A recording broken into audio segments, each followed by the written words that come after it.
Beyond the Bell, Bloomberg's comprehensive cross-platform coverage of the U.S. market close starts right now. And right now, we are 2 minutes away from the end of the trading day. Romaine, Bostick, Caroline, Hyde, Taylor Riggs, counting you down to the closing bell, here to help take us beyond the bell. Carol Massar joining us right now. Tim Stenovic still off in space, apparently, bringing together our Bloomberg Television, Radio, and YouTube audiences. And Carol, this is quite a day here. We're seeing pretty good breadth, similar to yesterday here, a market that seems to be on the verge of trying to erase some of the losses that we saw over the previous sessions. It's like, I said this yesterday, almost like Monday never happened. Tim is coming back down to earth. We should see him back apart, our team, tomorrow. What's interesting is the earnings numbers, right? It's a market that's very much driven by earnings estimates, and we're seeing a lot of companies topping those estimates, reporting season, and especially when you look at technology and real estate sectors, they're among the biggest winners, Caroline. Yeah, we brace ourselves with Texas Instruments coming out after the bell, as well as Whirlpool. Really interesting narrative we're going to get there in terms of supply chain issues, in terms of chip stocks. I think that was something that really drew my attention earlier today. Daimler, as well as some of the other key car makers, really saying this chip issue isn't going anywhere soon. And some of the supply constraints and inflation really putting in the narrative in some of these company earnings. And I think the key thing for me this earnings season, Romaine, that's different from last earnings season is the confidence in the forward guidance. Verizon, J&J, United, Coca-Cola, the list goes on, where you have CEOs coming out, they're confident, they can forecast, and they're raising the guidance. And it is the certainty that we have not had in the last previous quarters that catches my attention. And that's a good point. And it's not only the numbers are given out, but even the commentary that we heard from them. That's definitely a lot more definitive here in providing forecasts in a way that we didn't get the past few earnings seasons, where a lot of CEOs and CFOs really wanted to hedge their bets here. And that's probably why you're seeing a lot of green on your screen right now for those of you watching as we get the closing bells here. The Dow Jones Industrial Average, 34,800 and change. That's up about 289 points, 0.8%. The S&P 500 up 36 points, also about 0.8%. The NASDAQ Composite right now up 133 points, about 0.9%. But your outperformer here for a second straight day is the Russell 2000, the small caps. Looks like they're going to finish the day higher by about 1.8%. Yeah, those are your traditional assets. What about Bitcoin? Because it went above 32,000, up almost 10% at its highs today, settling up about 6%. Thank you, Elon Musk again, the Elon Musk factor. He said his space exploration company also owns the digital token and has no plans, Taylor, to sell it. It is a Caroline store of value kind of day with Bitcoin higher. Let's take a look at where we're at on the sector levels within the S&P. Some winners and some losers. And the good news, if you're long in the market, is there is a lot of green within the loser sector. But it really is a bond story with that reflationary trade back in vogue. A lot of the underperforming sectors are those that typically do well when bond yields fall, like utilities, like real estate. Those are off anywhere from 0.3% to a full 1%. We migrate higher, and Carol, I will end on the gainers just for you. It's a green kind of day. It is energy, it's semiconductors, it's banks, it's dividends, right? It's that reflationary trade, higher yields that are back in vogue. Yeah, that was definitely part of the trade and earnings. That was really, I feel like, the two big stories today. Let's go to earnings first of all. Chipotle up 11.5% in today's session. Sales beating, comp sales beating, restaurant margin all beating despite higher menu prices. So that was an outperformer. Netflix, that was one of your top down names in the S&P and the NASDAQ.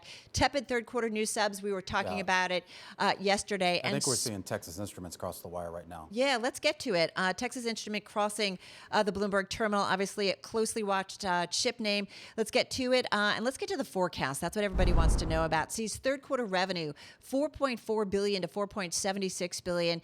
So the estimate out there is $4.59 billion. So we'll see how the street reads that one.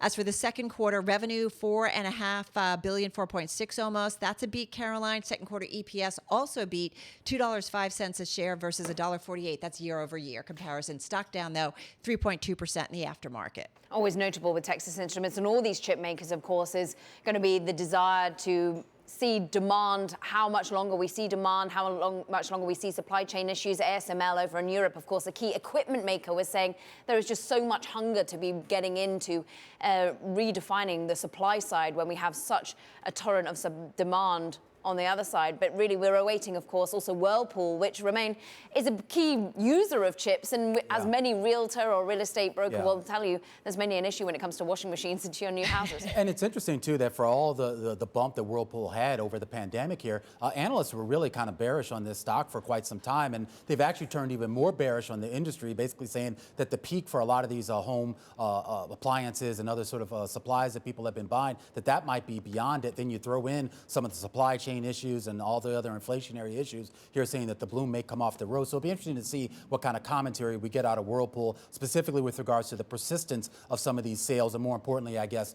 with regards to what they have to pay to make and ship this equipment.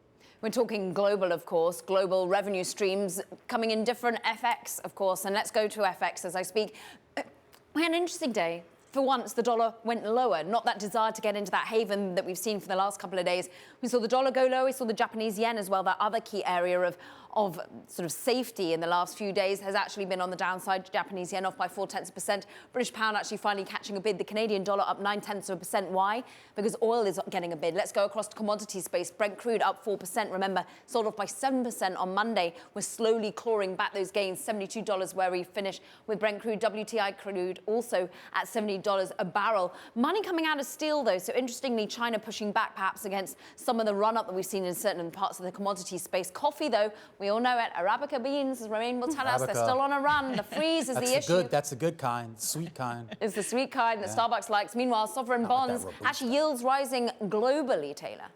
Indeed. It is a yield rising kind of day for the second straight day after the big rebound of Monday that Romaine missed. Take a look at what yields are doing. We mentioned the sloppy 20-year auction, given the concessions that we are now 30 basis points lower in the last month than the last time we came to markets. You're looking at 5, 6, 7 basis points higher really across the curve at a 129 on the 10-year, a 193 on the 30-year. Still, as we remain really, really low on an absolute basis, though the relative basis can always be argued. I do, Carol, want to get back to some of the earnings because we were having, just that interesting conversation about that forward guidance that is really providing some support for the market at this point. Yesterday after the bell, this morning, and again as they further trickle out too, the confidence that these CEOs have that they may not have had a few quarters ago. Yeah, absolutely. And they're dealing with a lot of big macro issues, and that includes something like infrastructure. And we do have a headline. Lawmakers say they are close to a final deal on infrastructure. This would be massive spending,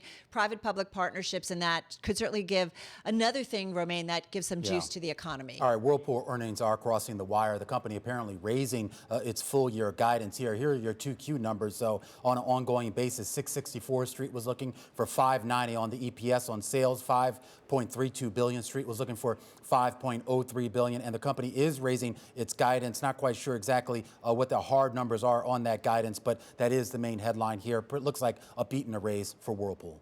And of course, going back to Texas Instruments, of course, key chip maker seeing their third quarter revenue 4.4 billion to 4.76 billion. That was basically in line with what analysts had been expecting, but the company had been falling after hours post that earnings report, of course.